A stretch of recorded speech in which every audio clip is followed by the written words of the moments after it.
Welcome everyone to tonight's public hearing. We will officially begin a public hearing over the 2014 proposed budget. And at this point, I will let our CFO, Dr. Dykle, explain what all that means. Thank you. When we go through the budget process, I always like to explain how we go about putting the budget together. We're looking at about a $100 million budget for our corporation. What we've been told to do is advertise the appropriation higher than expected, advertise a high tax rate, and advertise a low assessed valuation. So with those three in mind, because there's a lot of unknowns that we still do not have together. Go ahead, next one. I like Donald Rumsfeld's quote, "We have known knowns, unknown knowns, and unknown unknowns." Okay? The known knowns, we know our ADM September 13th, we're up about 22 kids over last year, which is great because we've been in a decline the last 5 years where we've been losing about 125 students. So with us having an uptick, no matter how small, it's a welcome sight. The unknowns, the unknown knowns, the assessed valuation, we don't know what that is. Our assessed valuation has been going down just like our ADM count. Over the last 5 years, we've lost several $100 million in assessed valuation in our school district. And we also don't know what our special ed count is, which won't come around until December 1. Then we have the unknown unknowns. What's the impact of the bridge looking into the future in 2016 when that opens up? Where's our enrollment going to be over the next several years? What about tax caps? We're being impacted tremendously this year to the tune of about $2.6 million we're going to lose in property taxes because of the tax caps. And then future tax increment financing districts. This is always a problem for any school district. When we look at the general fund is the biggest fund that we have, pays the majority of our employees, teachers, administrators, paras, custodians, maintenance. Those types of people are all in the general fund. When we look at the estimated revenue, state support's our biggest one, and that is including ADM count. It also includes vocational numbers, special ed numbers, the December 1. That's all included in there. Full day kindergarten is now included in the state support. That's why there's such a big jump in the estimated number. And I went high on this number. Summer school, we estimated 30,000. You could see how we've estimated. Most of them are basically the same. Transfer tuition, we threw a little bit more in there, 65,000 more for transfer tuition. Fees remain the same, 50,000. Rentals about 250. Full day kindergarten, you can see it's included in the 70,558,000. We should get around $2 million for that. I didn't include any money in for Public Law 874, and this is for the ammunition plant, River Ridge. They were 3 years behind in getting us our $700,000 per year. So I figured I'm going to play it safe and not even estimate any revenue for that for this year. If it comes in, great. If it doesn't, no skin off our nose. ROTC, we get about $65,000. Disposable property took a big decline because in 2013 we had the sale of the old Cord and Porter, which didn't come to fruition. We got it back. So we only have $25,000 in there, and that's basically for like an auction. We want to have an auction every year. Indirect costs, I lowered that a little bit by 20 grand, and then other, just a little $5,000. So we're looking at total revenue to support the general fund budget, estimated is $71,403,000. Okay. Tuition support. This year we're getting $5,609 in the general fund per student. In 2014, we are projected to be $5,896 is what the state tells us. So that's an increase of $287 per student. We'll see. I don't get excited by the budget simulations that come out of Indianapolis because that's what they are. They're budget simulations. It's an estimate. When you look at the general fund expenditures, kindergarten, we increased that a little bit more. We're coding people properly now where they should be coded, full day kindergarten. Elementary school, because remember, we eliminated 25.5 positions corporation-wide in the certified staff. So you'll see reductions in some of these. Elementary, we dropped about $700,000. Middle school, we went up about $120,000. High school, down about $100,000. Voc Ed, we went up a little bit, mainly because of recoding of people. Vocational area participation school, I reduced that a little bit.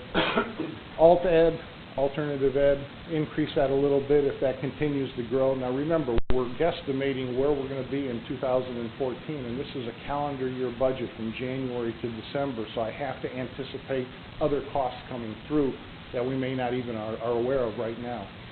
ESL, that's increasing. Our ESL population is growing. Special ed is growing, so you see a slight increase there. Summer school, 131,000 in expenditures. Now that also is including both intercessions. We're trying to see if that'll be coming true next year in 14. Right now in 13, they won't allow it. Remediation, pick that up a little bit, $7,000. Okay. Then we have payments to others. That went up a little bit. Support services pupil came down a little bit.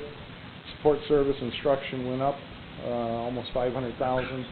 Support service general administration went up slightly. School administration came down a little bit. Central services, that's your custodial maintenance area, and central services, that also that went up in both places. Student transportation, we're having more parents transporting their own students, so that's costing us a little bit of money there, but it's saving on transportation. And then civic services, which is all the coaching, extracurricular positions, that went up a little bit also. Okay. When you look at debt service rental, this is the debt of our school corporation. We have, you'll see now the same revenue item. You'll see property, excise taxes, what you pay on your vehicles. CVET is commercial vehicle excise tax. FIT is financial institution tax, otherwise known as bank tax. CADGET is county adjusted gross income tax. That's the 0.5%, 1% that we pay for the county. And then if there's any other things that we have there. So we're looking at debt service of revenue going up about $1 million. Excise tax going up about $34,000. CVET staying basically the same. FIT going up a little bit. CADGET, we're not allowed to project anything in 14 for CADGET. And then other, I just left at 0. So we're actually looking up, going up about $500,000 in debt service and revenue. Okay. When you look at the expenditures, the bond costs are coming down that we're seeing for Parkwood Elementary. So we're seeing that come down. TAW is tax anticipation warrant interest. This is the money that we borrow in November, December to run the school for the following year. Holding corporation, this already includes the bond issue that you'll pass hopefully next board meeting on October 23rd. Common school loans have increased because now we're going for a common school fund loan every 6 months to pay for the Chromebooks. Bond registrar fees, we're increasing that to actually incorporate all the bond registrar fees in debt service. And textbook rental, these are the people that have come on to free textbook assistance after the state deadline of October 31st. So we had $154,000 incurred this year, this past school year, that came in after October 31st that we can actually put into debt service. So when you look at our expenditures are going up about $300,000. Not too bad. Okay. Pension debt, we issued a pension bond several years ago. Again, you'll see property taxes. Now see, on a lot of the bond issues that we have, they're stair-step. The principal is stair-step. So as every 6 months when we make our payment, it'll be a larger amount, a couple $100,000 each 6-month period, with the idea that our assessed valuation was going to grow also. Therefore, the taxpayer will not see any increase. That hasn't happened. Our assessed valuation is decreasing, and that's causing some concern for us. When you look at the property taxes, pension debt went up $400,000, or for the revenue, I'm sorry, we're going to look at $400,000 increase in property tax, $5,000 in excise. Net effect, we're going up about $400,000 on revenue. Okay. On the expenditures, it's just one bond issue we pay every 6 months. You can see that is actually coming down a little bit. So we're actually saving a little bit of money there, about $80,000. Okay. Capital projects, this is where we always guesstimate. We go for the moon. This has a tax cap on it of 41.5 or 0.4167 cents per $100 of assessed valuation. When you look at the property taxes, we're not going to be anywhere near $11 million. We'll be closer to the $7 million or $6 million. Excise 525, CVET 65, financial institution 21. So we're estimating in this budget $11.6 million, and it won't be anywhere near that. We'll have to cut tremendously to get into this because tax caps will also affect this fund. Okay. Looking at the expenditures, we're advertising a budget for $10,279,000. You can see it's a $3 million increase. Again, don't get excited. It's not going to be there. This is the wish list from everybody. Technology services went up because we've added more technicians. Systems applications, I put the Chromebook payment, next payment in here just in case we don't get a common school fund loan. I have to play it in both cases. Professional development for technology, we went up in that. Utilities, we're staying at $1,970,000. Maintenance of equipment, we went up a little bit. Property casualty insurance, $250,000, same amount. Land acquisition, in case we need to buy some land somewhere. Professional services, which could be architect fees, engineer fees, surveyor fees. Building acquisition and construction is any renovation that we have to do. That'll probably be where the majority of the reduction will come from. Skilled craft employees, all of our maintenance guys are charged to capital projects. And then we have mobile and fixed equipment went up slightly, and then other is just miscellaneous things. So you can see it's up about $3 million. Okay. Transportation operating, when you look at the revenue here, property taxes are only going to be able to go up 4.5% at the max, so that's going to be close to the $4.5 million. Excise tax, I showed a little bit of an increase there. CVET, a little bit of a decrease. Basically, we're down about $200,000 in revenue for transportation. Okay.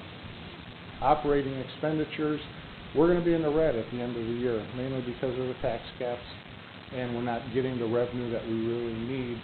We are getting now some special ed money that we're getting through Medicaid for transporting special ed kids, so that's coming in.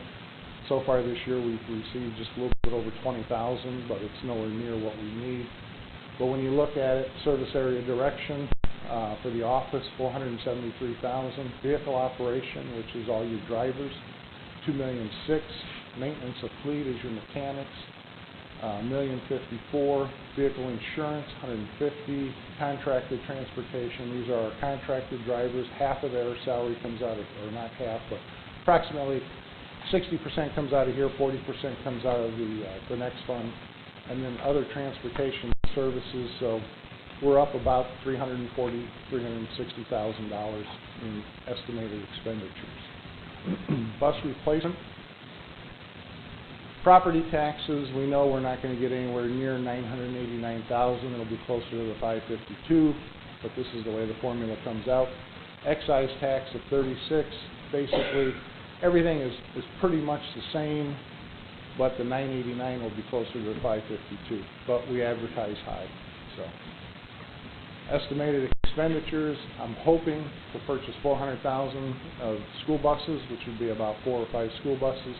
That's not going to come through. We'll basically be about $550,000, which is where we're at for 2013. So, okay.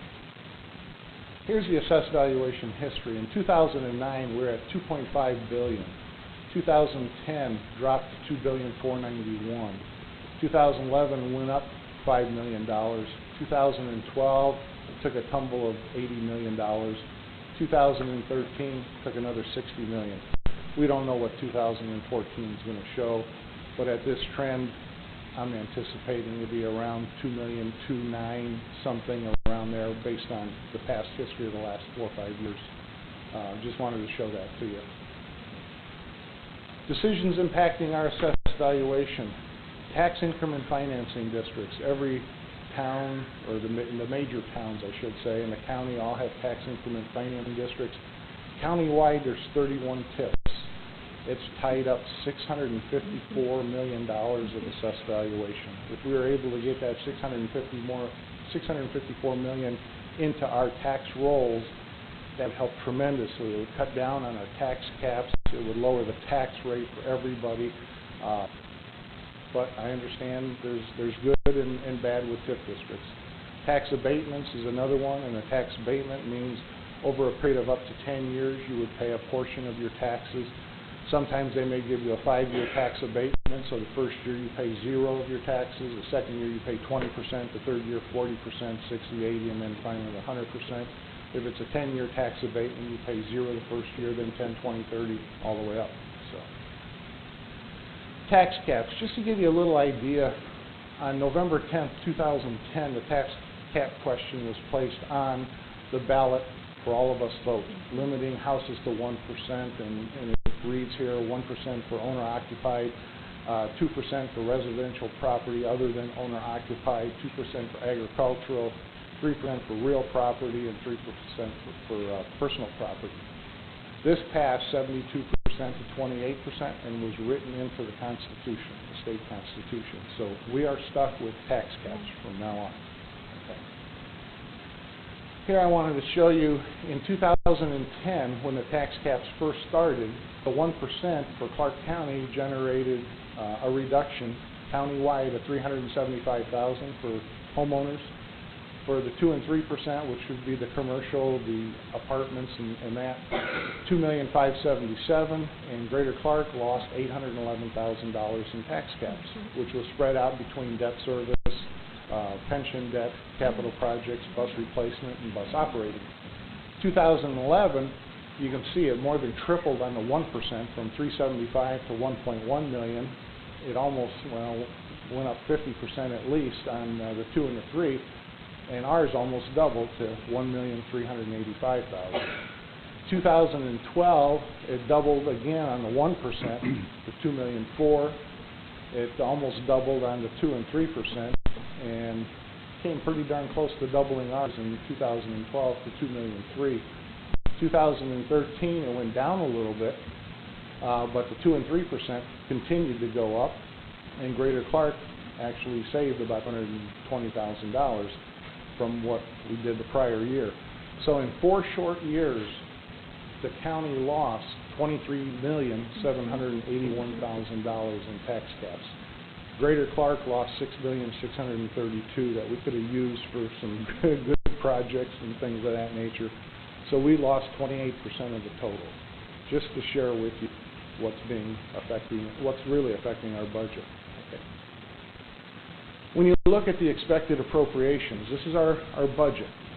In the general fund, for example, in 2013, we show a working budget of about $70 million. We're going up about $500,000. We actually expect it to be about $67,285,000. So here's you're looking at about a $2,700,000 decrease. So it's a 3.9% decrease when you look at the overall budget there. Debt service going up about $500,000, 4.4%. The pension debt going down a little bit, so it's a 9% savings. Capital projects, I really think it'll be closer to the $7,006,000, so it's a 0.3%. Transportation operating going up 4.5%, which is basically state law what it's allowed to do.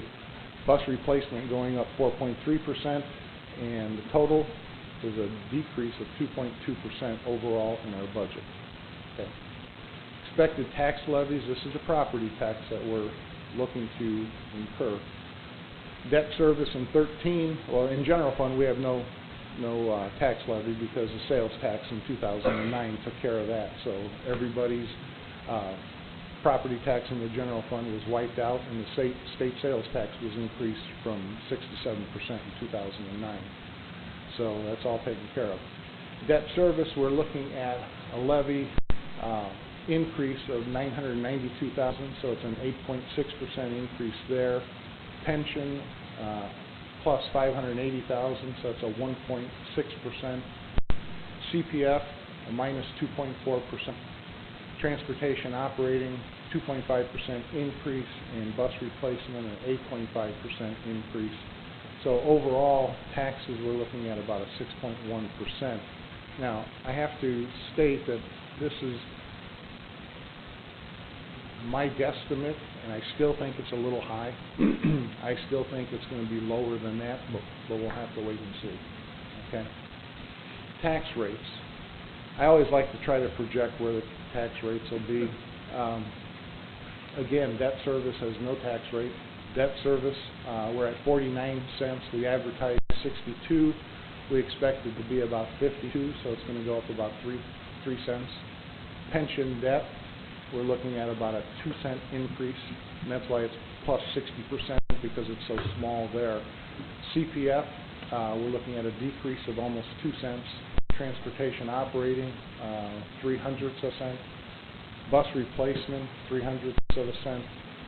Total, we're looking at about 4 cents overall in the tax rate.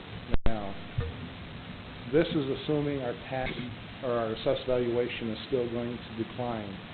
If it declines, then I think these numbers will be fine.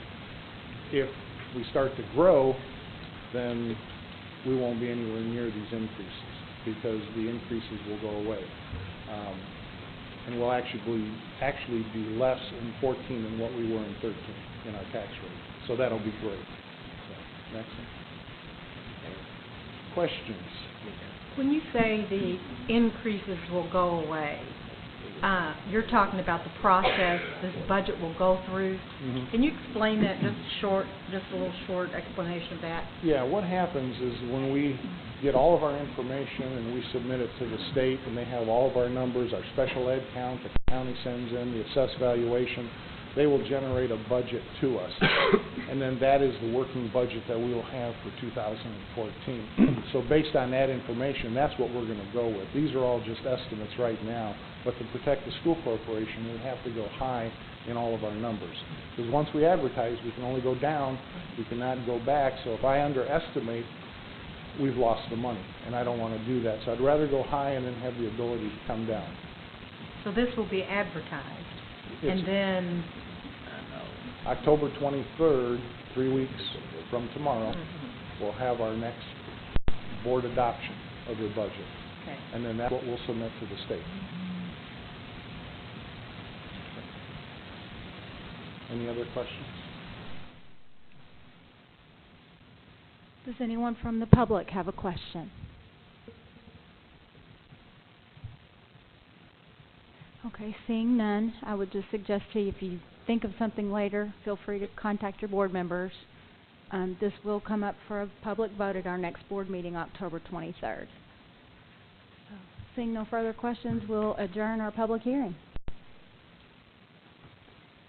And we'll go ahead and we have a regular board meeting scheduled for 7:30. That's 5 minutes. We'll go ahead and proceed. And I just want to say thank you to the young ladies in the front row for being so patient. They've been so good. We're not usually that boring. So we will go ahead and call our regular board meeting to order. Renee, if you would show all board members present. And if everyone would please join and stand with us and do the Pledge of Allegiance. I pledge allegiance to the flag of the United States of America and to the republic for which it stands, one nation, under God, indivisible, with liberty and justice for all.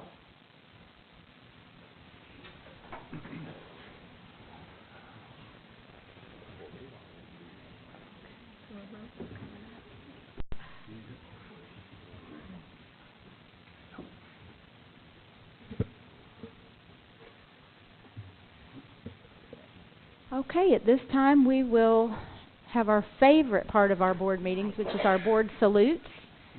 And since Utica Elementary is in Mr. Pavey's district, I'll let you take that one. Wow, what an honor. Well, thank you, ladies, for coming tonight, and we'd like to recognize you as a board. I understand you put on some team out there, so we just want to acknowledge that for you tonight. But anyway, the board salutes the Utica Elementary Girls Basketball team for winning the 2013 GCCS Elementary Girls Basketball Tournament. The team is coached by Josh Emily, Chris Grimm, and Lauren Tingle. Team members include, and please forgive me if I butcher any names, it's not on purpose, Grace Elvey, Abby Arola, Kylie Blanton, Megan Eckert, I.J.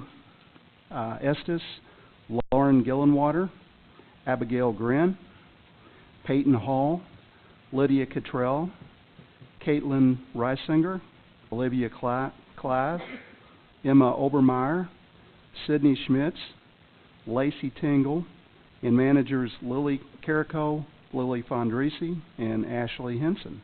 Congratulations also to New Washington Elementary, Riverside Elementary, and Wilson Elementary, who also competed in the tournament. So, great job, ladies.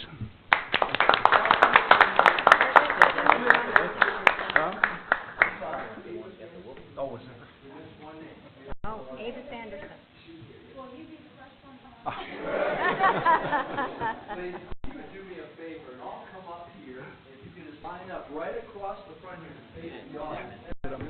Great. Oh, okay. Yeah, spread yourselves out a little bit. You're all in a room.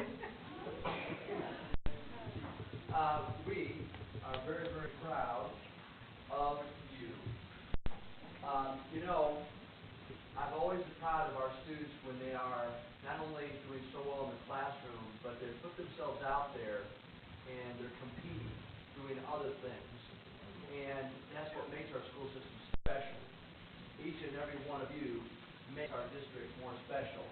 And the fact that you went through a tournament and you won a championship is something that you will never forget. That's something they can never take away from you, is being a champion. And I know as you're smiling, you're taking.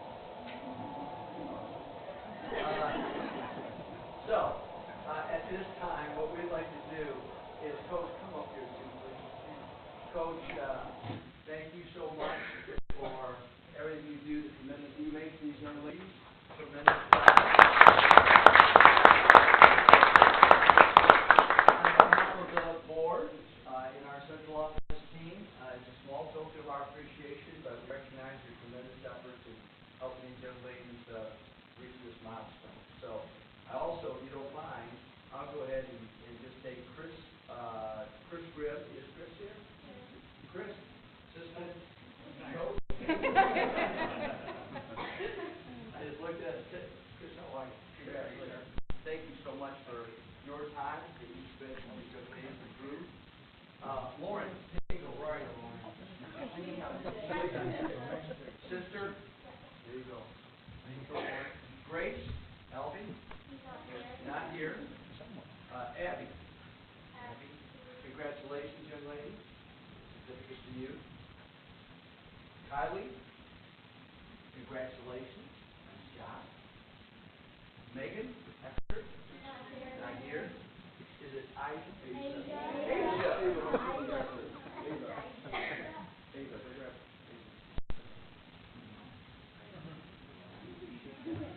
Okay, those are the ones I have.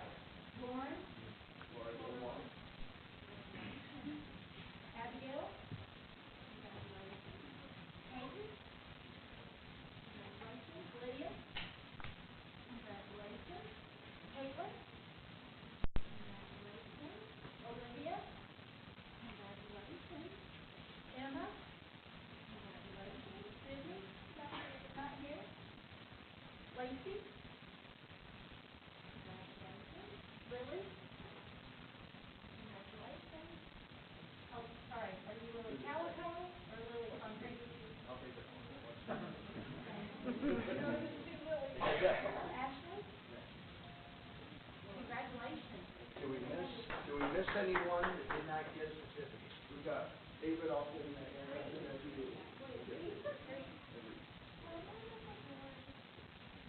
Okay, if there's any issues with your certificates, we will make them right. I promise you, Coach, if there's any issues, let us know, and we apologize for that. Ladies, did you get a good picture, parents? Are you all set with that?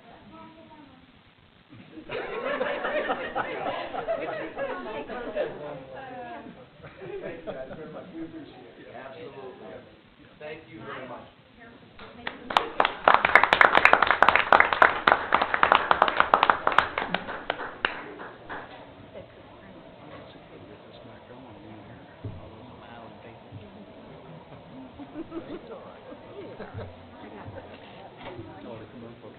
You don't have to tell them to run through the door. No. No, they already knew the drill. Yeah.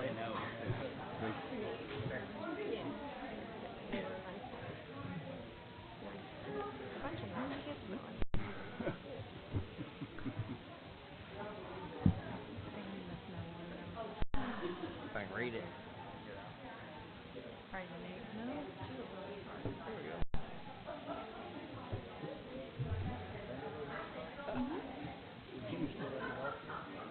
Yeah. They sold them. Cute little boy. Look at this cute little boy. No. Hanging in there. They were getting tired. Well, that cleared the room. Yeah. It sure did. Next, we will recognize Deborah Mosley, and I'll let Kevin Satterley take that one. I'll be glad to. Over the summer, approximately 100 teachers, principals, and guidance counselors in the K-12 education pursued a broad range of imaginative projects designed to infuse the busy lives with personal renewal, intellectual revitalization, and a healthy dose of fun. One of those teachers was Miss Deborah Mosley from New Washington Elementary School. Deborah was selected to receive a $10,000 grant from the Lilly Endowment for her project Write On. This funding allowed Deborah to attend a writing workshop, to explore the country in search of characters. We had a lot of characters around here, too. Settings and plots for her novel for preteens. Deborah's first preteen novel, The Search for Coyote Woman, was published last year and available for purchase on Amazon. I'd like to salute Deborah Mosley.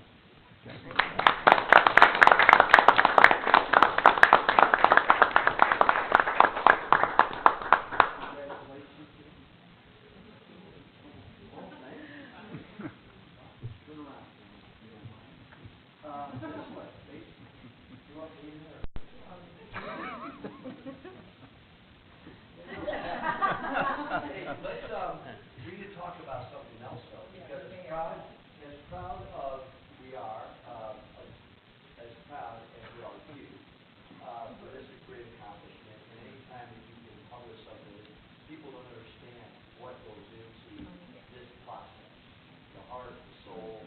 I understand to some extent what goes into it. So just that effort, we're very proud of you. The fact that you're recognized for the Lilly Endowment, the 10,000 grant is exceptional. Also, your regular day job is you're one of our teachers. And you had some success on ISTEP. 100% of your students passed the language arts portion of ISTEP. Is that correct? Wow.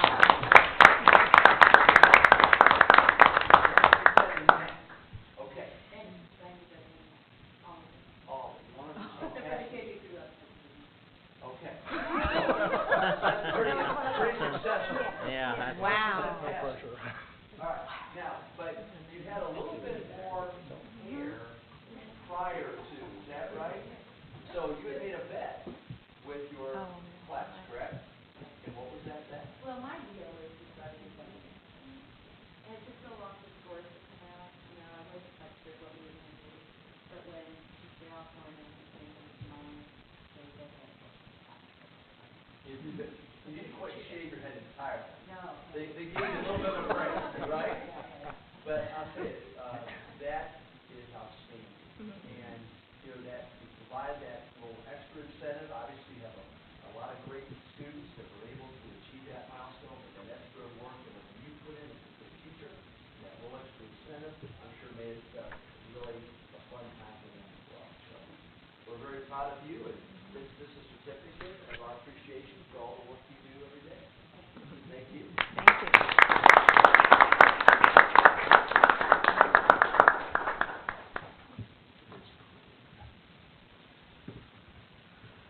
Don't we have more? I want more. That's always good, isn't it? Aaron, I want more. It's my favorite part of me.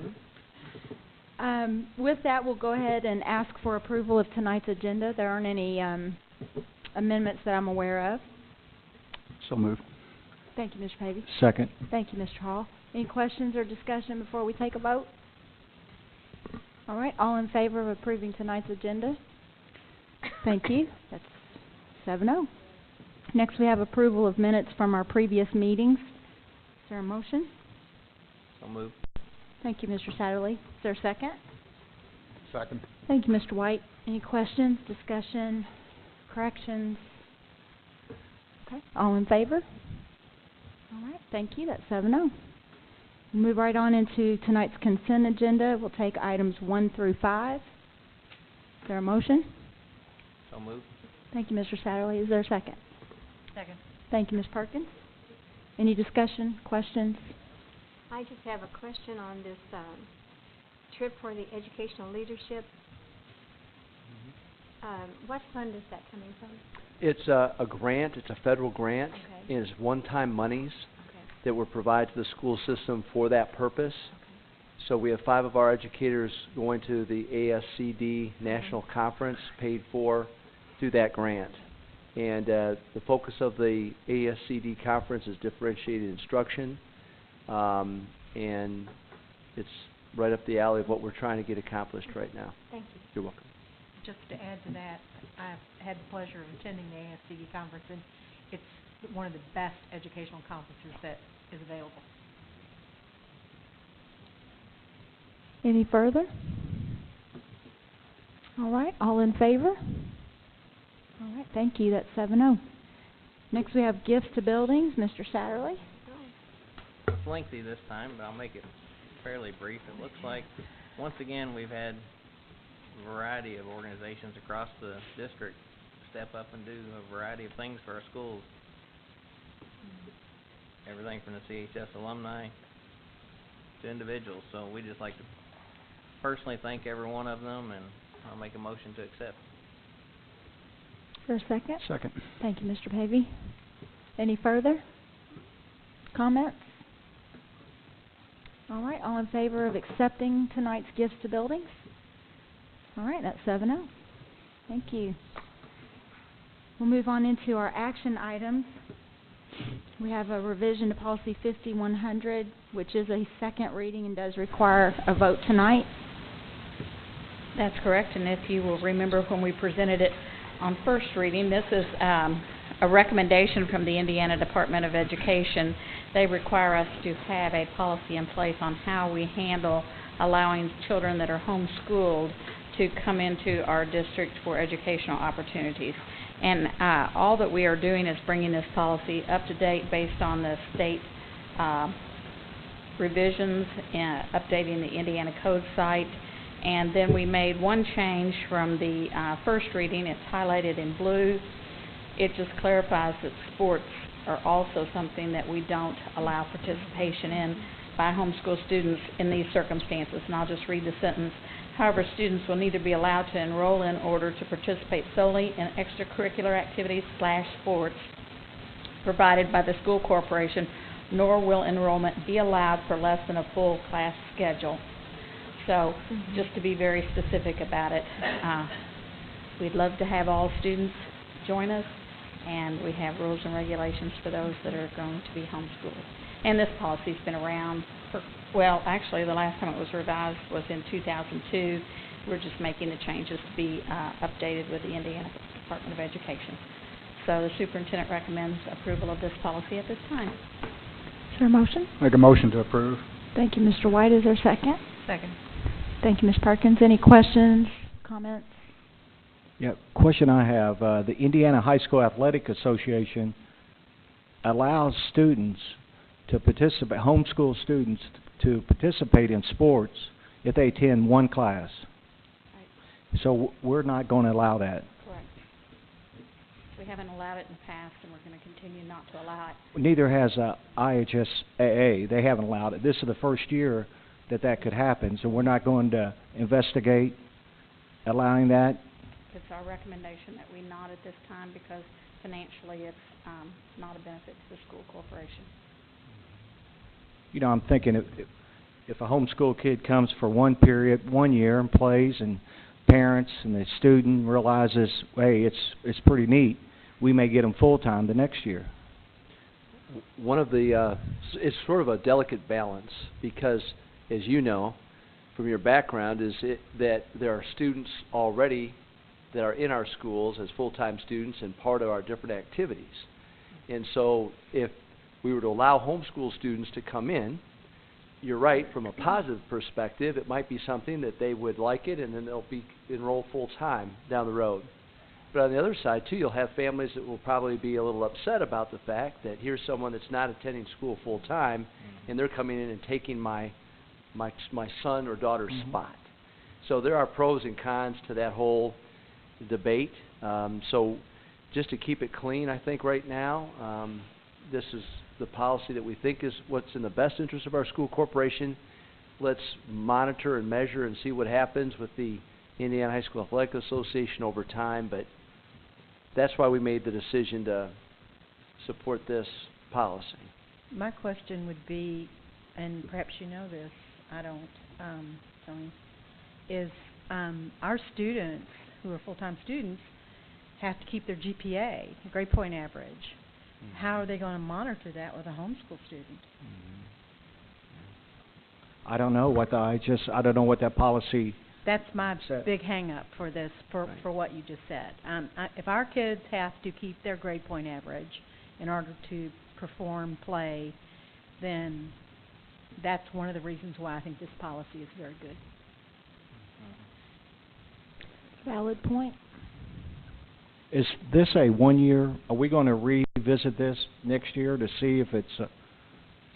It's not required to be revisited unless we were to determine there was some need for you all to want to reconsider it. It's not something that the state requires an annual renewal on. Something that you as a board member, however, could bring back to the table, a year from now or 10 months from now. If at any point there's a policy that a board member wants reviewed, all you have to do is just bring it to the president's attention and we can do it.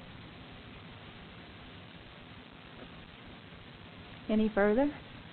It's just one of the pluses of being in public education, being able to play sports. And that's any extracurricular. No theater, no band, no anchor club, no nothing. No prom.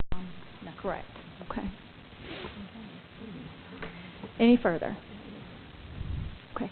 All in favor of the policy? All right. That's 7-0. Thank you. Renewal of voluntary life, critical illness, and short-term disability. Correct. These are voluntary benefits that are offered to our school employees. It's the group voluntary life, critical illness, short-term disability programs. We are recommending at this time that you authorize the president and the secretary to sign the required agreements. If they are approved this evening, we annually review our voluntary programs, and we're fortunate that we're not having rate increases on these rates for this upcoming year, and there'll be something that have people in the buildings at this time that are doing some enrollment.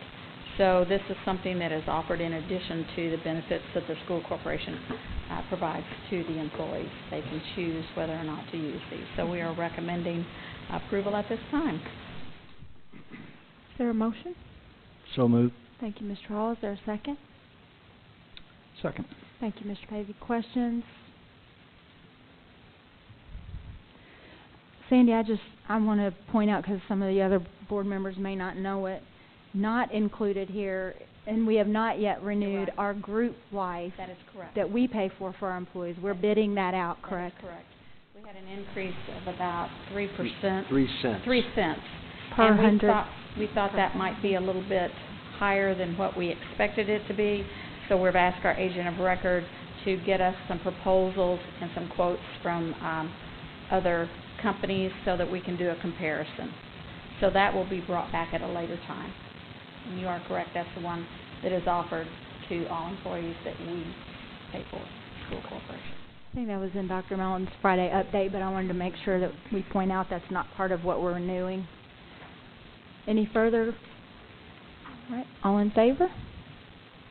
And that's 7-0. Thank you. Next we have a Neola contract.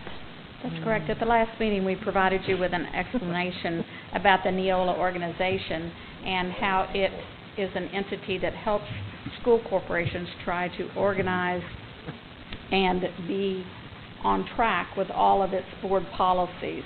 And approving the contract at this time allows us to have the 2013 rate We won't actually start or pay for it until 2014.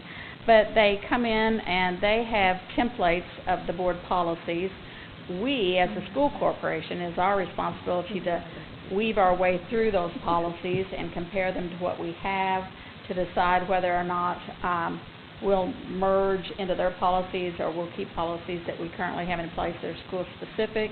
It also provides us 2 regular updates per year, which we think is probably the most important thing. We know we'll have a big job in front of us to get our policies updated, and that's something we'll do on an internal basis. But annually we get these updates that are either state or federal requirements for making changes in existing policies or developing new policies. So I think the cost is right at around $21,000 initially, and then there's an annual renewal service cost. It's about $4,000, but that includes having any new policies go online and continue to be online for us to do word searches. We don't have to try to figure out, well, what would the title be to that policy? We can type in a word search like bullying, and it will pull all the policies that relate to that. So it's not going to be an easy process. It's going to be pretty time-consuming. But we're excited about it. We think it's something that's a little bit overdue, and we're looking forward to hopefully that the board will approve this contract at this time. Just hold that excitement back. Pardon me? Hold that excitement Yeah, back. try to restrain yourself. Yeah, I will. Is there a motion? Okay, I'll make the motion. Thank you, Mrs. Kraft. Is there a second? Second. Thank you, Mr. Satterley. Questions, discussion? Well, I'm going to need a couple of board member volunteers. You don't have to tell me tonight. But we're going to need some board committee members to assist Sandy in this process. You did such a good job selling it, Sandy. Thanks. These are board policies, and therefore we do need board member committee folks to assist. So keep that in mind. And like I said, I don't need an answer tonight. Root canal. Yeah. No. Teresa, you've dealt with Neola. Do you have anything to say? Okay. Public. Just root canal, that's all I can say. Oh, my. Any further? Just a comment. I wasn't at the conference, so I don't know all the backdoor stuff, but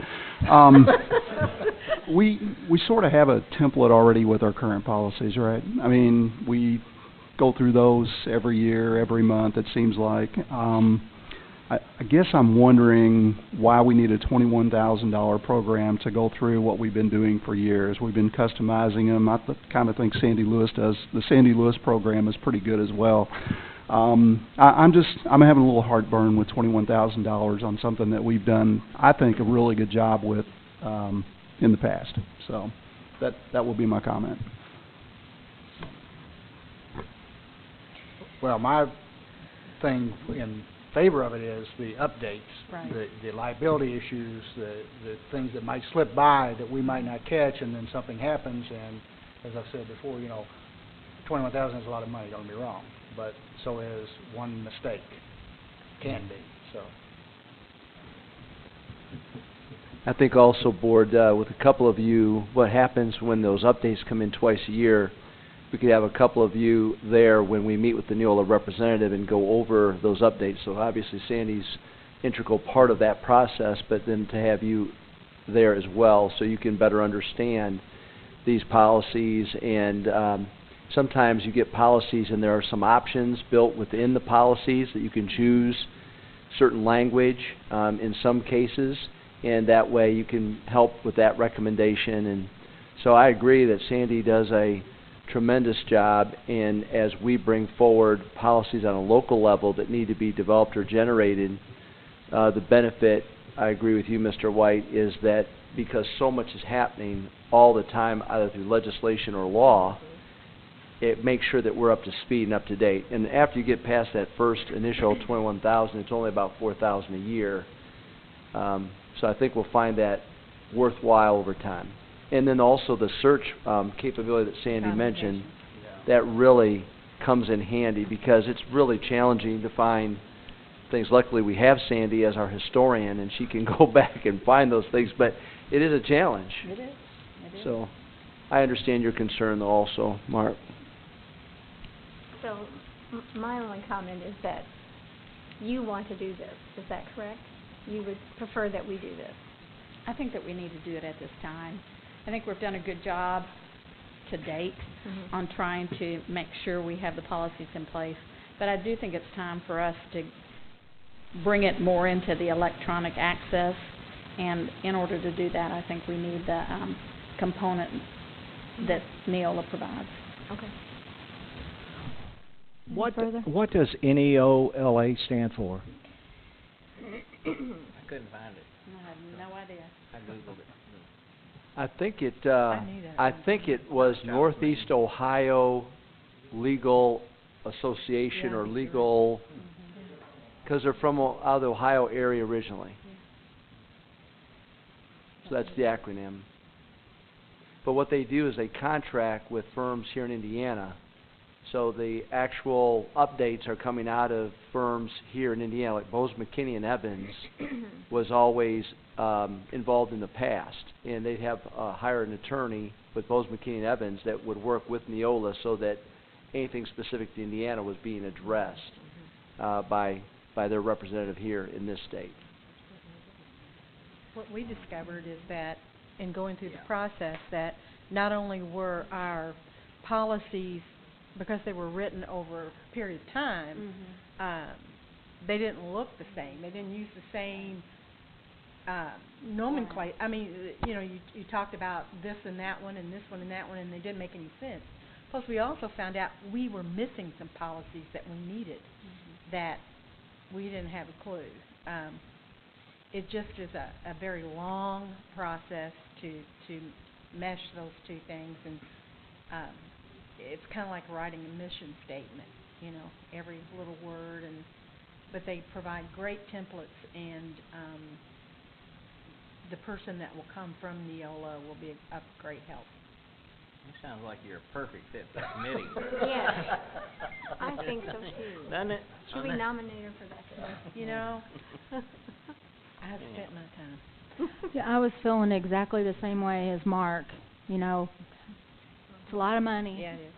But Jerry and I had a conversation at the conference, and he brought up the legal point. $21,000 is a lot of money, but if it saves us one lawsuit, or one big mistake that hurts somebody, then it's well worth it. And then I thought about the timing too. I've been on the board 5.5 years, and we've been doing policy review every month.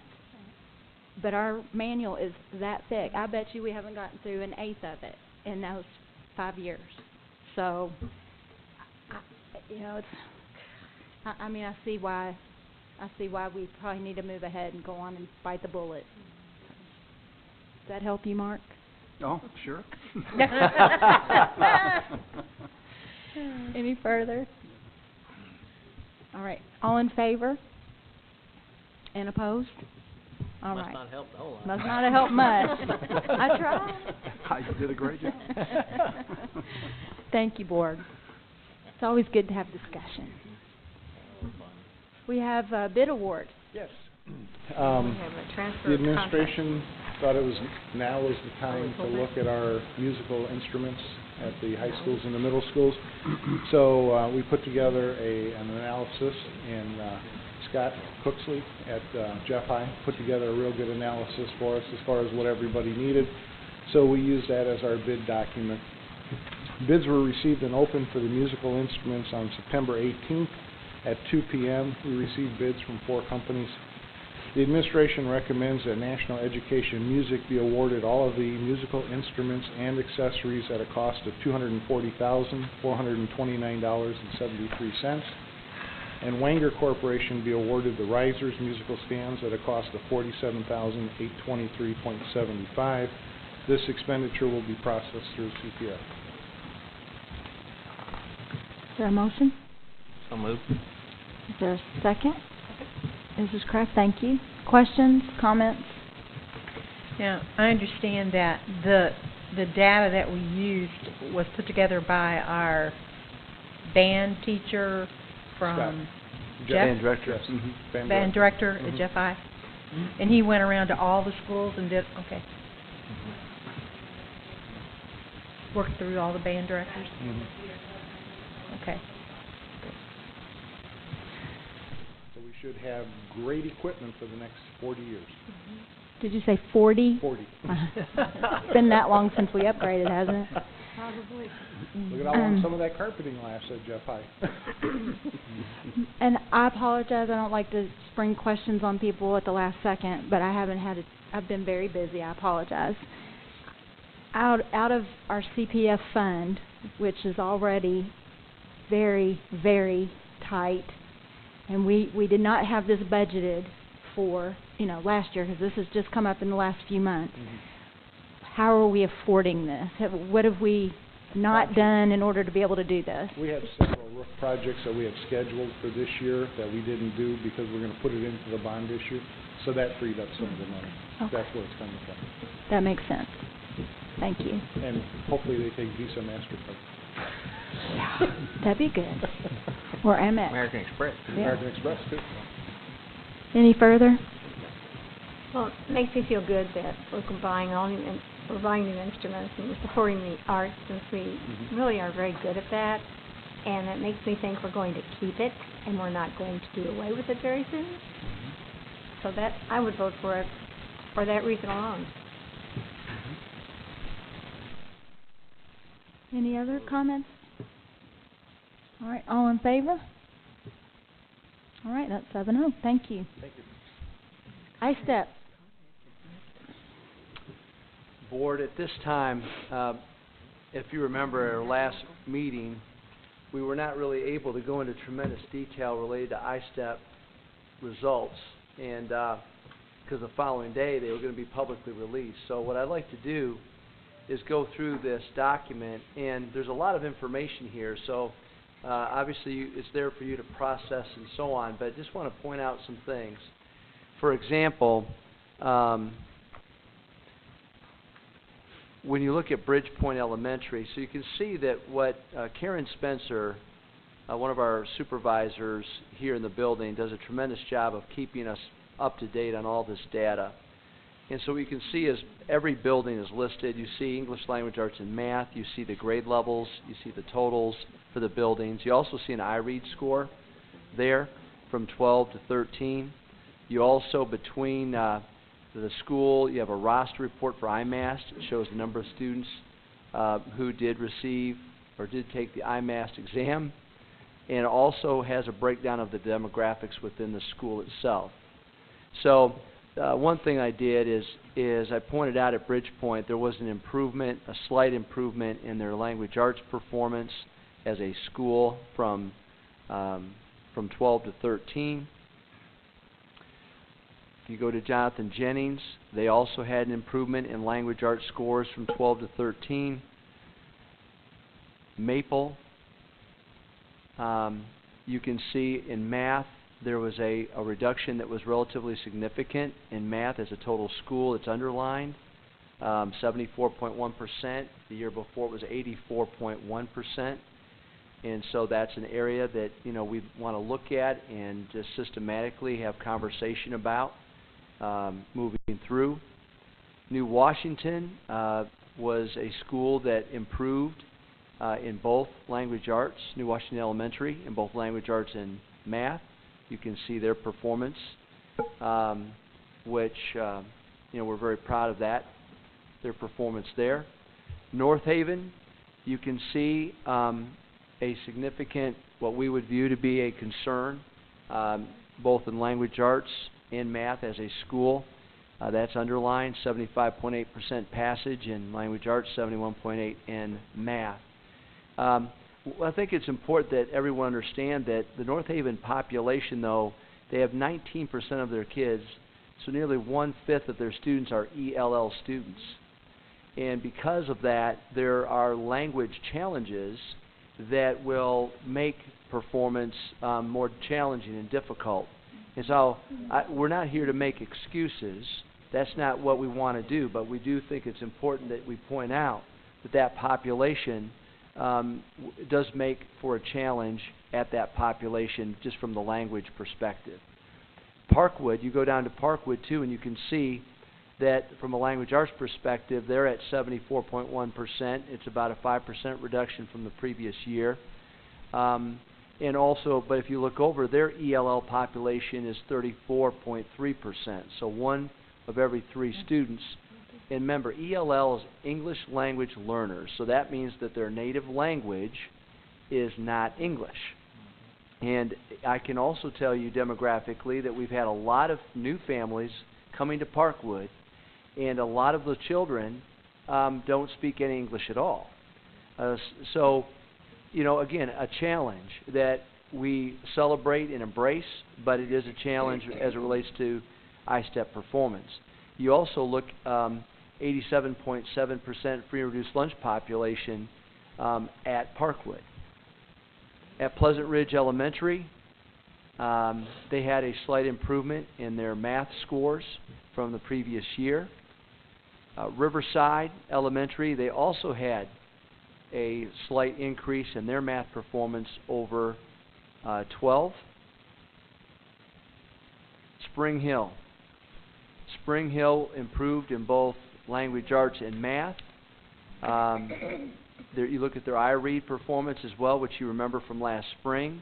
When you think about schools that are overcoming whatever challenges they face on a daily basis, the diversity of that school is significant. Their special ed population is almost 1/5 of their population, and their free and reduced lunch population is 93%. So I think that Spring Hill could be viewed, in my mind, as a model of how to overcome different challenges that demographics can throw at you in a school setting. Very proud of Spring Hill and their students and staff for what they're accomplishing on a daily basis. Thomas Jefferson, I think it's important to note that in math, they had a 91% passage in math as a school. Even though that was a slight reduction from the previous year, I believe anytime you get a 90% or higher as a school, that shows a tremendous effort and commitment on the part of those students and staff. Utica, again, 96.1% passage in both language arts and math. Outstanding performance from Utica. And you know what? There are challenges no matter what building you're in. Because in Utica, the expectation is that you will have extremely high performance. And so from year to year, Utica staff have got to make sure that they're not only maintaining excellence, but striving for even better. So, again, the thing I love about our school system is I love the diversity of our school system and the challenges that exist, whether it's New Washington, Charlestown, Jeffersonville, whether it's within Jeffersonville itself. There are a lot of variables that come into play. Very proud of Utica and their staff and students for that level of performance. Wilson Elementary, look at Wilson. Language arts, 90.7% passage, significant increase over the previous year of 85.6. And again, the diversity is fairly high. Their free and reduced lunch population is up there as well. Again, Wilson doing a tremendous job. And I think one of the things that we're starting to see is the impact of iRead. Because iRead demanded, as you know, that third grade students were reading at level or above at the end of their third grade year. That was only instituted a couple years back. And if you were to go back through most of our language arts scores at our elementaries, you'll see very high performance at the third, fourth, and now the fifth grade level. You're starting to see that impact of iRead. iRead may come under fire sometimes in terms of the test itself, but the philosophy of iRead I fully support, because I believe that we have to have a way to make sure that our students are reading at level or above. And I think you can see the results that are starting to carry through. And there's a significant distinction with language arts performance at the elementary level compared to the middle school level, which we'll point out here moving on. So you go to Charlestown Middle School. Language arts performance as a whole was just under 71%. Now from a math perspective, look at that increase. and 13 from 12. That's a significant increase from a math perspective. But look at the differentiation between math passage of 82.5 and language arts at 71. That is something that we need to study and research, because we're dealing with testing the same kids. And although you know that there's going to be some distinctions between language arts and math scores, it's not going to always be right at the same percentage of passage. When you have a level, a variation that's that extreme, then that's somewhat concerning as we're trying to move forward. We don't want to be the variation to be that significant. At New Washington Middle, you see 80.3% passage improvement over 12 in language arts, and you also see a slight improvement in math. So again, New Washington Middle improved in both areas. A tremendous work by that group. Parkview Middle, I think it's important to note there, you see an improvement, slight improvement in language arts performance as a school, as well as in math performance. Now, it's only a slight increase in both areas, but that's a move in the right direction. That school has done a lot over the past year to sort of reinvent itself. I think there's a commitment on the part of that staff to do what's necessary for kids, and I think that you're starting to see that impact there. River Valley. Now, River Valley had an improvement, slight improvement in math as a school, which is very good, but you can see that there's concern there related to language arts performance at River Valley. So it's something that we need to study, and it's something that we need to work on and to be very vigilant in terms of improving that language arts performance at River Valley. Again, look at the differentiation between math and language arts scores, fairly significant, but also the fact that just 2/3 of our students there were passing language arts is of particular concern to us, and we're building specific action plans related to that. Now, from a district comparison perspective, you can see in bold, you can see by grade level, look at, it's interesting, 4th, 6th, and 8th grade in language arts and in math all improved over the previous year. 4th, 6th, and 8th. 3rd, 5th, and 7th, there was a slight decrease in passage. Just odd to me. I don't know what the explanation is. But if you look at grade 7 as a whole, only 65% of our grade 7 students across our entire district were passing language arts. Now, is that a reflection on the test itself? Is that just a reflection on some kind of a systematic improvement we need to make in our school system? It's something that we are studying and working on. But again, look at language arts, grade 3, 86.4% passage, 87.8 in grade 4, a slight drop in grade 5 to 79.5, but look at the decrease, grade 6, grade 7, and then we are rebounding slightly in grade 8. So again, I talk about iRead and its positive impact that it's making for our elementary students, and I believe what will happen over time is you'll see an increase in language arts performance as those students are moving up from year to year to year. But we still have those current 7th graders who are going to become 8th graders, and they're going to become 9th graders. And we need to really be working pretty vigilantly, to make sure that those kids are where they need to be.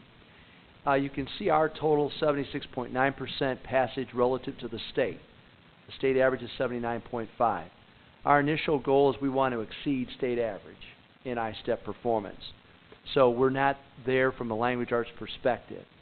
From a math perspective, again, we're slightly below the state average as well, with 79.6% of our kids passing math compared to the state's 82.7. You see our demographics over on the right-hand side there in terms of our number of students, our diversity, our free reduced lunch population, and so on.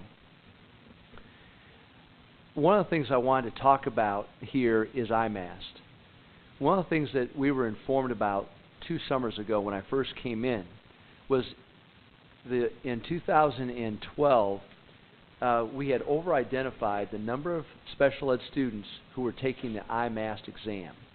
So 2 summers ago, my team went in and we had to revamp and look at our students who were taking the IMAST exam. We had way too many of them taking IMAST, and this was according to the state in the formula that they had.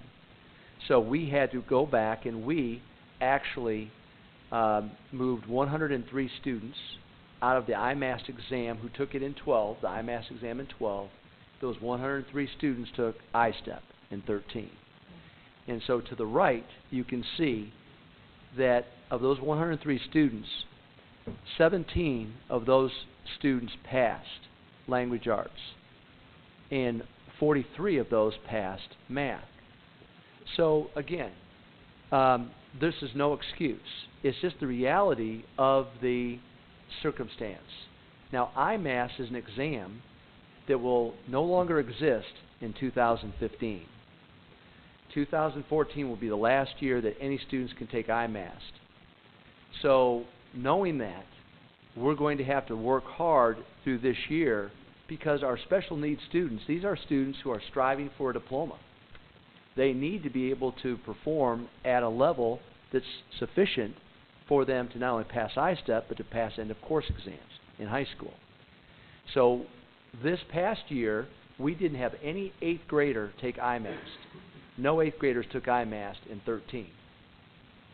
So a lot of those numbers of students that you see there, the 103, a lot of them are 8th graders. And so as we look toward this 2014 I-STEP test, you know, we are going to also have to be really thinking hard about who is it that should legitimately be taking that exam.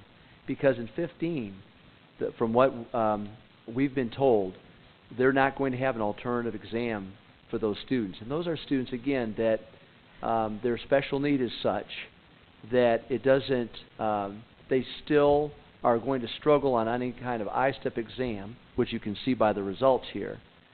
But it's not doing them justice either by us not, if their plan is to receive a diploma, a high school diploma, then they have to be treated like every other student.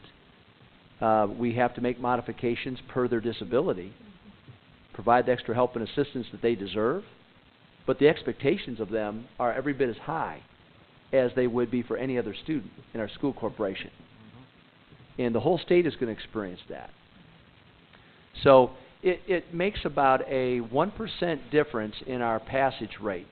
Those 103 students with 17 passing English language arts equates to about a 2% difference in passage. Our passage rate would have been about 2% higher than is indicated if those students would have been taking IMAS like they did the year before. And in math, it's about a 1% difference. So it's not an excuse, it's just giving you some information relative to that. And then the last piece, I think we should be very proud of, this last piece of data for our subgroups. Our African American population, look at our performance relative to the state. 69.2% of our Greater Clark African American students passed I-STEP relative to the state average of 61.6. I mean, to me, that's an exceptional plus, that we are serving our populations, our diverse populations, and going above and beyond. Are their passage rates overall where we want them to be? No, but relative to the state, I mean, we're well above. That's our Hispanic population, 1.6% over state average. Our free and reduced lunch population, 1.9% over state average. And our ELL population, 1.6%. That's all in English language arts. On the math side, 3.3% African American over state average, Hispanic 1.5%, and ELL 1.3%. So one of our objectives as a school corporation is to make sure that we're doing everything in our power to help every child succeed, regardless of their background, regardless of their circumstances.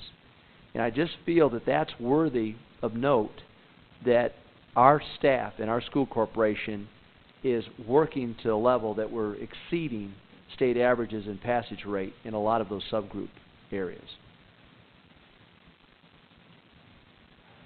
And I think that some final information at the end, just to summarize this.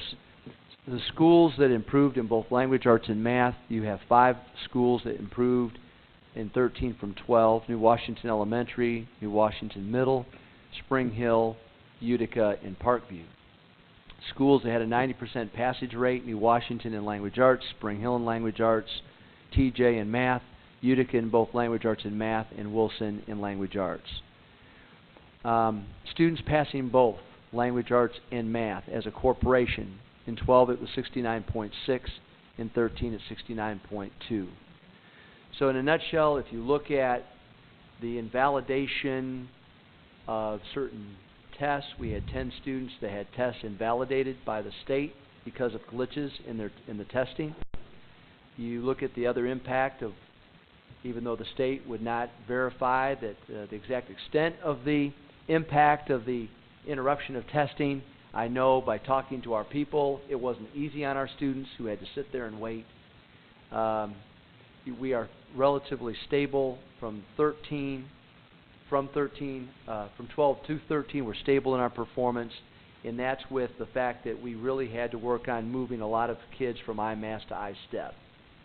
So I think there are a lot of positives on an individual and global level, but there are also areas that we need to focus on and improve moving forward.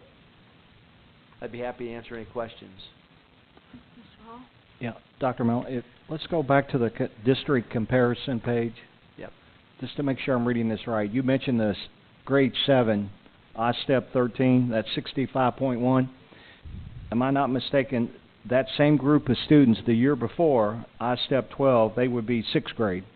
That's correct. Right? And you move up, it's at a diagonal. That's right. Okay. So if you want to look at it that way, and I think that is important that we do that. So if you look at grade 3 and 11, they had 85% passage. In 12, it was 83.6, and then in grade 5, it's 79.5. So roughly, those are cohort groups that are moving forward. So there's a decrease in language arts performance from 3rd to 4th to 5th. And again, 4th grade, 86, 83, 72. 6th grade, 73, 69. But then there's an upturn for 8th grade up to 70. So in language arts, you can see those are things you start to study, and you start to think about, why is that happening? Why are these downward trends? If there's an uptick, like we see here in 8th grade of 70.5%, then what's happening there at the 8th grade level that began to get things turned back in a positive way? When we sit down with our principals of every building, we go over this data, and we want to really look at, by grade level, how are all of our students performing? And we really need to break it down. We need to be strategic with what we're doing in terms of the placement of students with particular teachers and particular grade levels in particular buildings. It gives you a systematic idea of where you are and what you need to do. But it's exactly what you should be doing, is looking at those cohort groups over time and see what's happening. Good point. Do we still take out those kids that are not hours for the, 120 some odd days? What is it? Yeah, that's undetermined. Yeah. That all these. No. Kids that were not hours the previous year. Are we still able to do that, or is it because the test has moved to the fall? I mean, to the end of the year. No, they still have that. They still still have that? remove those students that technically we don't own them. Right. They are still owned by the where they previous went school from. corporation. Okay. And Yes. these numbers reflect those kids being taken out? The numbers that will be taken out will be the accountability report They do. for the grade, when they give the accountability APF or public health 21. That's when they review it. So these numbers include those kids, okay, yeah. All right, that makes sense, because your schools that have higher mobility, you see greater fluctuation, because, like if you look at North Haven, 3rd grade, if you look at the cohort for North Haven, and you look at their 3rd grade in English Language Arts, it goes from 86%, this group as, if you're assuming it's the same group, which it's not, because they're more, okay. It goes from 86 to 79 to 66. But you're saying that these numbers are not our pure numbers yet. These numbers reflect every student who was present and took an assessment last year. Okay. The numbers that will be released, I believe it's October 7th was our last. Okay. Here, those will reflect those students who pulled out that were not there for 166 days. Okay, thanks. I'll be anxious to see those. Oh, one other thing. On the diversity piece down here where we have the subgroup comparison, would it be possible for us to get 3 years of that data? Yes. Because that's a great increase for our African American students. In fact, when you look at the difference between, when you look at the district numbers, without that increase, we would have been not as well off. Seriously, I mean, that's, when you look at the decreases in the white population, I mean, that... One of the things that I think is important is it's fine to look at all this data, and it gives you a sense of sort of where you are. It's a snapshot of where you are. But what we've said to all of our principals in our meeting last week is what it really boils down to is the only way you get better is one student at a time. So as you go into each one of these buildings, the expectation of our principals is to work with their staff to find out what are the issues per student. We have an impact program that has 3,700 students currently involved in it. Those are 3,700 students that are currently given on a daily basis special help and attention. Now that's fully engaged this year. And so it would be my thought and my hope that it will pay off as long as we progress monitor and we implement it with fidelity. So our principals know that this data is all helpful for us to know, but what's really critical is each and every student in their building, what's happening with them, and what are we going to do to help them get better. And I think what you can see is that commitment that we have made to students from diverse groups. I think you can see a positive impact there. And so we'll keep working. There was an article today, I think you wrote it, Jared, about another school corporation where they looked at their ISTEP data and compared it to their data that they got from other assessments that are supposed to predict performance on the ISTEP. And they were concerned about it not looking very good. Do we have any of that kind of information yet on our... Acuity score. Yeah, acuity. Yeah. Right, we do give the acuity, and it's interesting because we also use the STAR test as a predictor. And so what Karen has put together, she has put together a document for us that shows 12 ISTEP scores versus acuity benchmarks versus STAR benchmarks versus acuity benchmarks, and now we'll add this 13 data in. And so we'll be able to study that and look at that as predictors. But I can tell you by meeting with our principals, we're all over the place in terms of that too. The acuity is supposed to be an accurate predictor, and in some cases it was. In other cases it wasn't. STAR in some cases was a more accurate predictor than acuity in some cases. So there's no surefire... Yeah, there's no surefire method when we look at... But both STAR and acuity help us. And STAR, again, is measuring, looking more at the skill set piece when it comes to reading and math, the skills involved, where acuity is more content specific.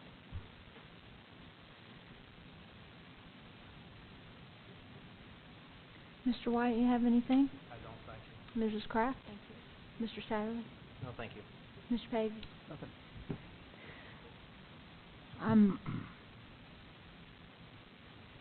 When we get our improvement plans back, we're going to be seeing those at our next board meeting, correct? Okay. I'm really concerned about what's happening to our middle school kids, especially in ELA. There's got to be a reason. It's consistent. It's not a one-time glitch. Not in these numbers, particularly 7th grade. I can tell you in talking to one principal, they've already made adjustments in terms of their approach this year. And I think you'll start to see that happening pretty aggressively this year across all of our middle schools. And remember, the other thing we did is we've sort of revitalized our middle school approach. All of our programming, we went to a lot of work, and that's all being implemented now. So between new programs and new staffing approaches and a sense of urgency based upon these scores and the impact program being implemented, I sure would hope that you will see a significant increase in language arts performance next spring. That is our commitment. I think it's important to stress the summer reading program because something about that makes a middle school kid excited. I don't know the recognition later, because once you've gone through that and then you get recognized as you come in the fall, plus the more you read, the better you write. There's no doubt about that. That's right. So to encourage them to read and use that summer program, which is, all libraries have a list, and it's a really good program. I'm not sure we emphasize it enough. I think you bring up a good point about, we're not in this, it's not just all about us. Our families, our parents need to be part of the solution of every child getting better.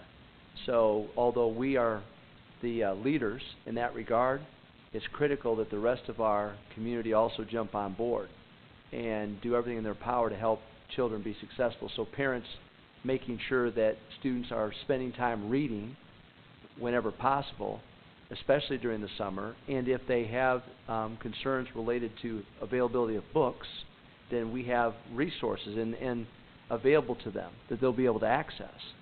So, I think, again, the way we get better is we get better as an entire community, and we need those parents of every one of our students to do everything in their power to help us.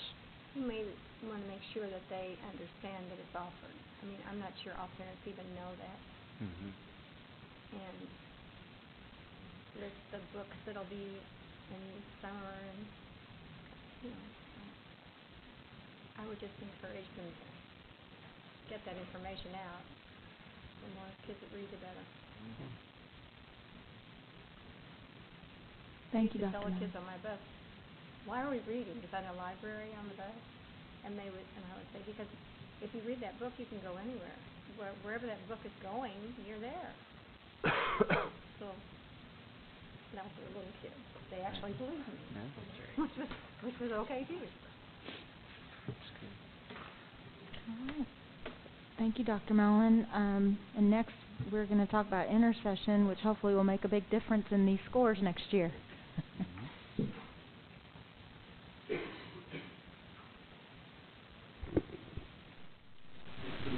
You get to speak tonight? Well, we're going to try a little bit.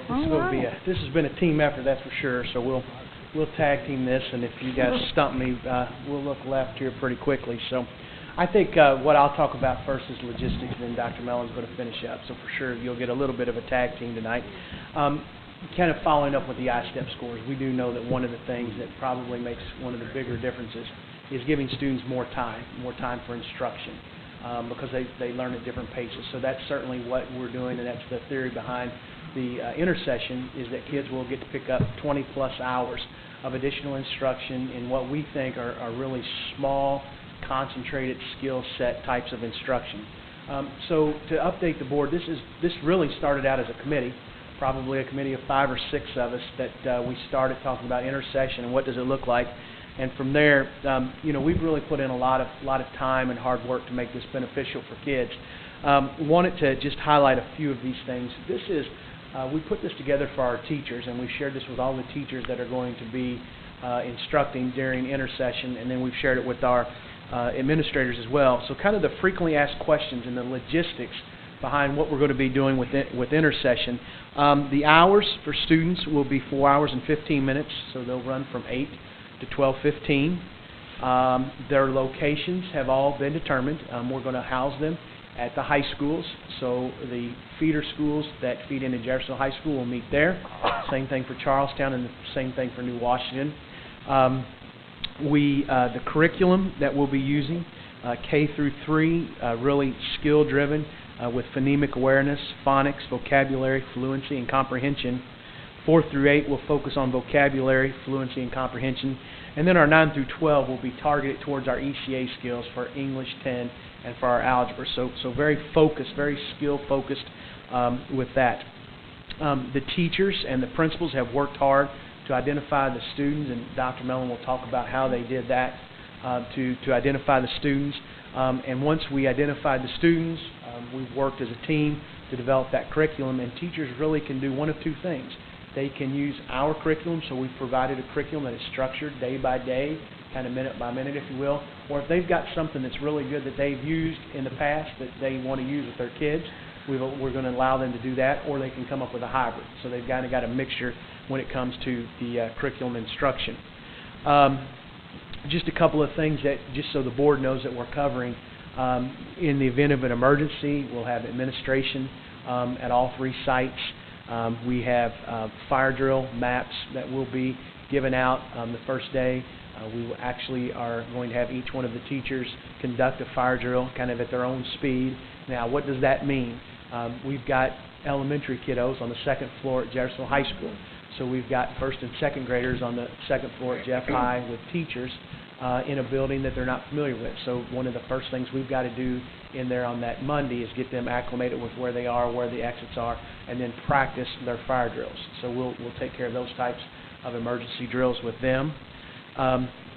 We are providing transportation to our students in the Jeffersonville area. They are doing it at the hubs. That's at the elementary schools. So the buses will pick up at each elementary school and then transport those kiddos to Jeffersonville High School. At Charlestown and New Washington, there's a little bit more of kind of a door-to-door approach with those kiddos and getting them in. Breakfast will be served to all of the students, 1st grade through 12th grade, that will be there. Breakfast will be in the classrooms there waiting for them. Aramark has done a great job helping us with that. And then we'll also serve lunch to all the students. The elementary students will eat their lunch in the classrooms, and then the middle schools and high schools will actually go to the cafeterias, and they'll have lunch down there in the cafeterias. We've got a nurse at each site. We've got student services available at each site, technology available. They'll have the whiteboards. The computers will be accessible. Those students that have Chromebooks will be able to bring their Chromebooks in charge. So really, we think pretty a robust curriculum that we'll be sharing with those kiddos. And then the last thing, I think the board is aware of this, but communities and schools, they provide that extended daycare for us on a day-to-day basis, and then they do it when we have our breaks. So communities and schools will be available at Jeffersonville High School both weeks from 6:30 to 6, and then we're still working on Charlestown. Communities and schools has agreed to make it available at Charlestown if there's a need, and right now we're working to see if that need is still there. We need somewhere between 8 and 10 kiddos that want to take advantage of that, and we're still working on those numbers. So kind of in a nutshell, those are the logistics. I don't know if I missed anything that anybody thinks I ought to cover. If you have questions about logistics, I know, Dr. Mellon, you want to talk about the curriculum or the criteria. So. I think we started with the premise. Remember I mentioned that about 3,700 students are involved in IMPACT currently?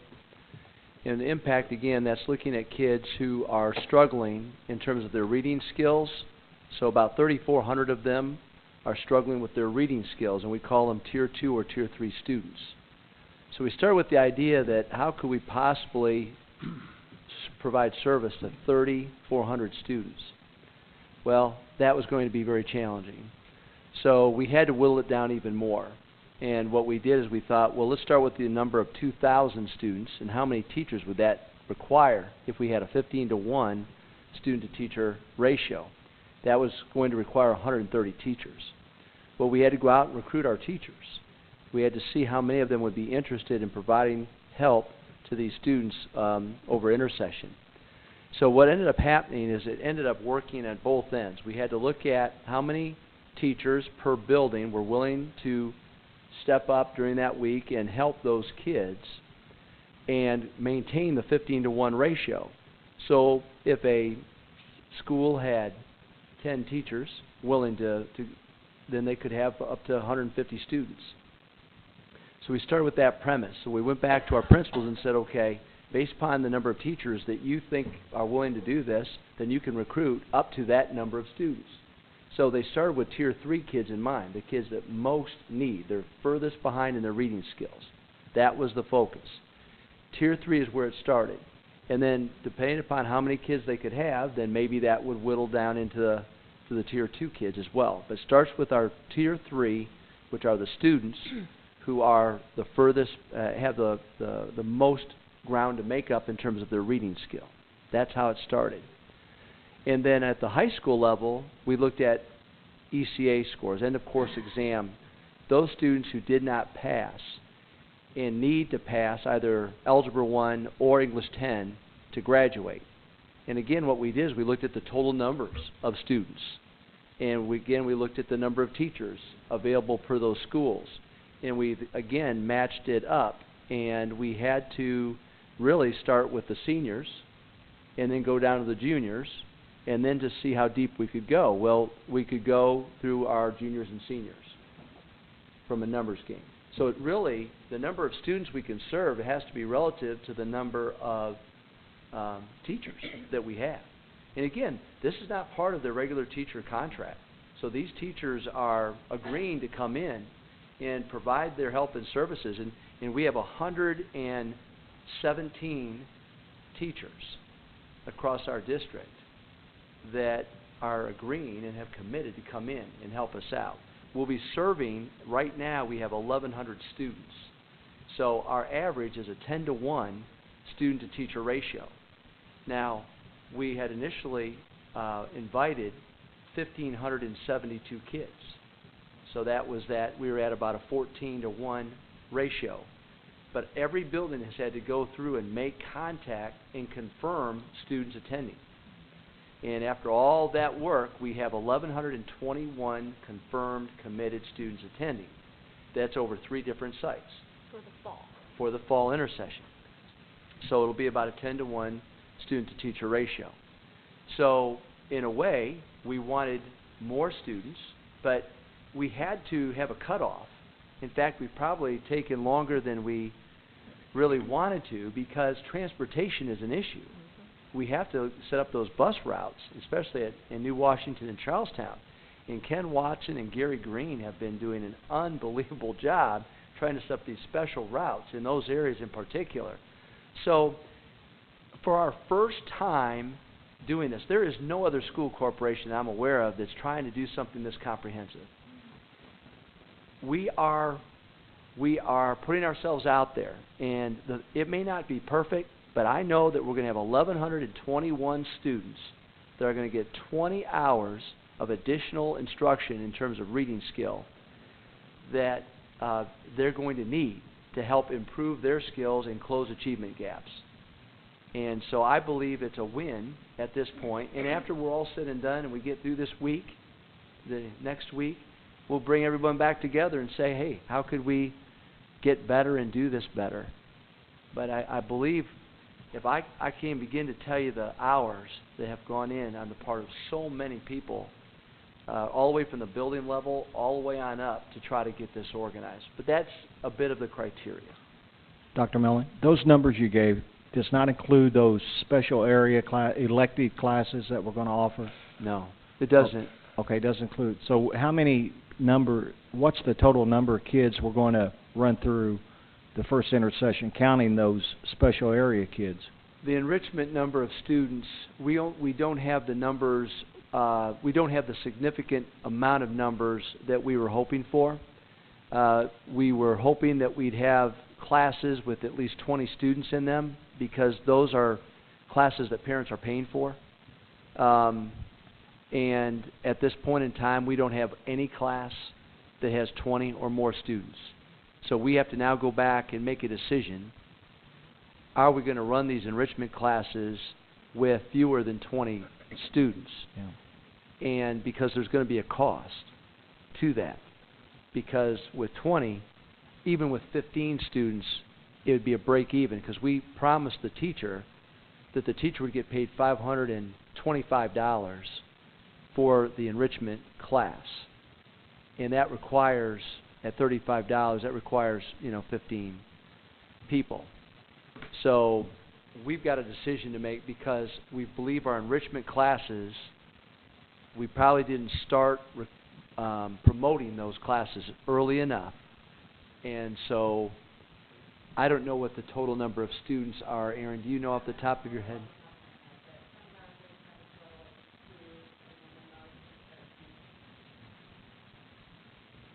So, Will those students be offered food service?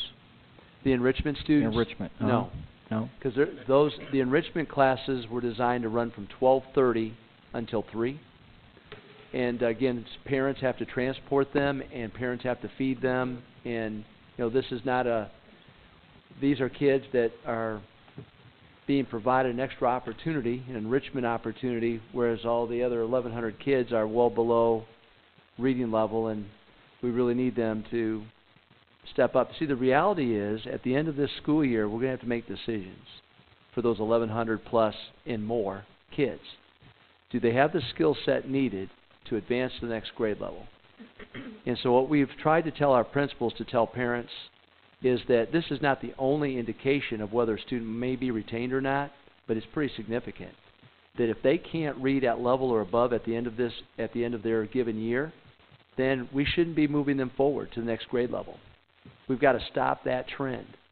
And so parents, it's to your great benefit, your child's benefit, to make sure you get your child to that 20-hour intersession, not only in the fall, but bring them back in the spring. So I think that's important. Our community hears that we're willing to put all the time, effort, and resources into helping every single child, but we need our parents to have enough influence over their children to make sure that those children attend. And we're hoping over time the enrichment classes will continue to grow and expand. I just think it's really our fault that we did not get those promoted or marketed as early as we should have. Quick count was about 59. 59 students. And if those parents were to bring them in early enough, the feeding acts like it is summer feeding, so they could eat and they could get lunch, because we have to provide that according to government regulations, just like we would summer feeding program.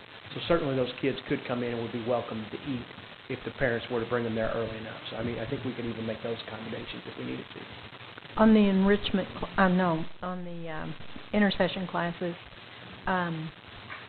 were any grade levels excluded? Yes. Kindergarten was excluded because we felt it was too early for those to determine whether those kindergartners were reading at level or above. Sure. But they will be part of the spring intercession.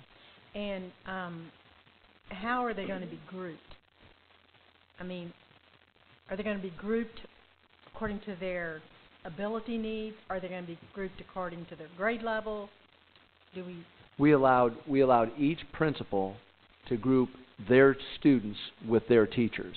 So the benefit is that if you're a Parkwood student, you're going to have a Parkwood teacher, even though you're attending the class at Jeff High. And so we relied on the principals working with the teachers to determine the groupings. So if you have a group that has comprehension issues, then that needs to be the focus. If you have a group that has vocabulary issues, that should be the focus. So, but we've relied on our principals to work with their teachers to set those groups. So it could be multi-grade level.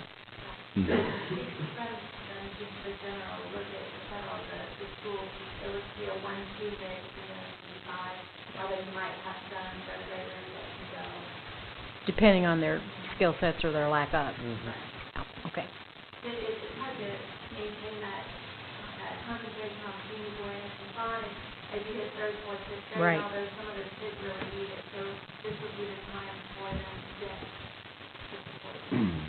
I'm really proud that Greater Clark is able to provide this extra 20 hours of instruction. You know, Travis, you said it. All research shows that the greatest intervention that we can give to children who are struggling is more time. And that's without a doubt. Programs, whatever, without a doubt, it's more time. Natalie is here with food service. All of our directors, Donna Mullins, Gary Green, Brett Clark, Steve Hopgood, everyone has really worked hard, and we've tried to plan on safety issues related to traffic pickup and drop-off at Jeff High on Monday morning.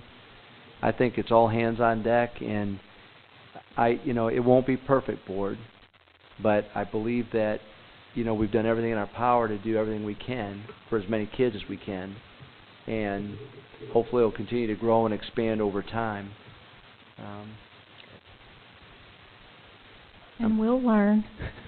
We're We'll be students close. too. We'll be close to perfect. Close to perfect. Close to perfect. We've I worked believe that. hard. We've worked hard. It's gonna be close. I'm proud of all of our. Hiccup or two, but it's gonna be close. I know you all have worked very hard. I know that. And I just want to say thank you, because I believe the result and the reward of that is going to be amazing come the spring and even next year. So thank you. We said we wanted it done, and you got it done. So. Well, and the communication components too, through Aaron, just trying to communicate all of these things in terms of through parents, and then also we have another big step, and that is communicating bus locations and pickup times, and that has yet to be done over the next several days. So I'm proud of all of our people. It's like starting school all over again. Mm-hmm. For 1 week. 4 times. Yeah.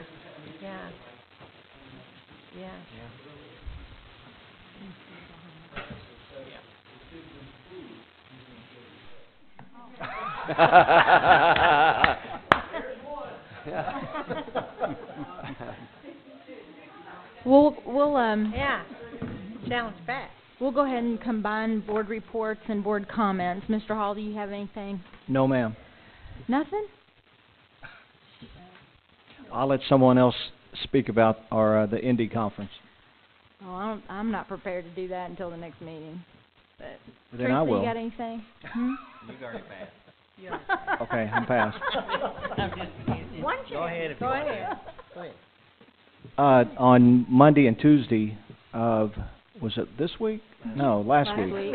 Yeah. Yeah, Yeah, last today's Monday and Tuesday. All the board but Mark. Mark had another commitment.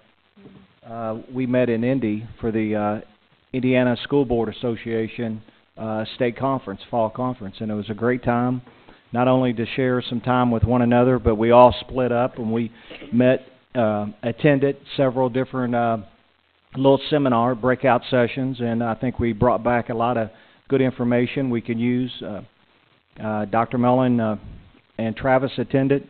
It was a great 2 days. Teresa? Ditto. Jerry? Nothing else, thank you. Mrs. Kraft? And I gave Mark my book. So now he's gonna know just as much as we do. There you go. Scary thought. It is scary. I'll just give everybody something to look forward to. While we were there, we got invited by Michael Adamson for Dr. Mellon and a group to do the next 4 issues of the ISBA magazine we featured for Greater Clark. So, congratulations. That's a coup. Yeah, That was especially really that the eye has Good shifted coup. here in a pot. Yeah, it's really good. So it was really nice. Mark? Okay. Well, I just want to remind everybody, especially the public, our next board meeting will be October 23rd, which is 3 weeks away, not 2, and it's a Wednesday instead of a Tuesday. The reason for that is because on Tuesday the 22nd, we'll all be attending, most of us will be attending, somebody's got a birthday and decided to do something else, but we won't say who that is. Our granddaughter has a band concert. Right. Well, that's fun for your birthday. But in advance, Jerry, happy birthday, since we won't get to tell you that publicly.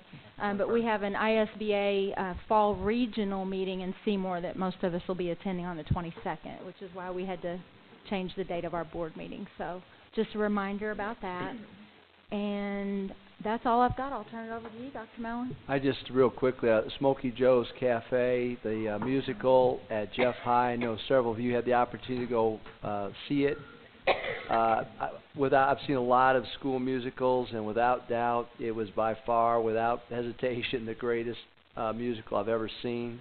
The talent that was incredible. The effort that was put forth by the kids, it started back in May, was unbelievable. The commitment of all the adults, everyone behind the scenes, what a tremendous, and it was being judged by some national adjudicators for the potential of moving forward into a national type of competition. And so the judges were there Saturday night and saw an outstanding performance. And if that's not worthy of national contest, then I don't know what is. So just very proud of those students and our staff. Just a tremendous evening. That's all I have. Wasn't incredible. I need a motion to adjourn, please. So moved. Thank you. Second? Second. Thank you. Any further questions, comments? All in favor of adjourning? Good night.